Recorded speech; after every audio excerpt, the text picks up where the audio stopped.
غار ثور کا سانپ۔ ہجرت مدینہ منورہ کے موقع پر سرکار نامدار مکہ مدینے کے تاجدار صلی اللہ تعالیٰ علیہ وآلہ وسلم کے رازدار جاں نثار یار غار یار مزار حضرت صدیق اکبر رضی اللہ تعالیٰ عنہ نے جاں نثاری کی جو اعلیٰ مثال قائم فرمائی وہ بھی اپنی جگہ بے مثال ہے۔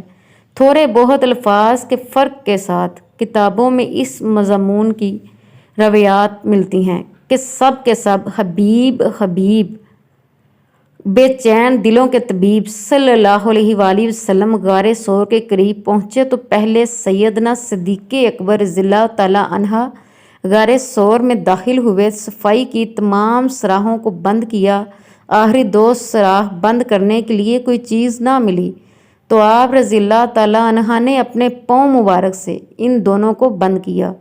پھر رسول کریم رؤوف رحیم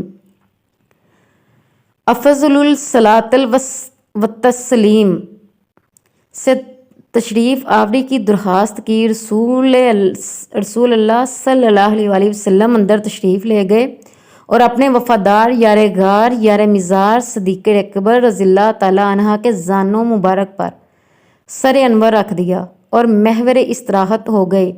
اس غار میں ایک سانپ تھا، اس نے پاؤں پر ڈس لیا، مگر قربان جائیے اس پیکر عشق و محبت پر کہ درد کی شدت اور تکلیف کے باوجود محض اس خیال سے کہ مصطفیٰ جان رحمت للعالمین کے آرام و راحت میں خلل نہ ہو، بعد دستور ساکن و سامت یعنی بے حرکت خاموش رہے، مگر شدت تکلیف کی وجہ سے غیر اختیاری طور پر چشمانِ مبارک یعنی آنکھوں سے آنسو بہہ نکلے، اور جب عشق کے چند قطرے محبوب کریم صلی اللہ علیہ وآلہ وسلم وجہ کریم یعنی چہرے مبارک پر نچھاور ہوئے تو شاہ اعلیٰ وقار ہم بے کسوں کے غم گسار صلی اللہ علیہ وآلہ وسلم بیدار ہوئے۔ استفسار فرمایا، اے ابو بکر کیوں روتے ہو؟ حضرت سیدنا ابو بکر صدیق رضی اللہ تعالیٰ عنہ نے سانپ کے ڈسنے کا واقعہ عرض کیا۔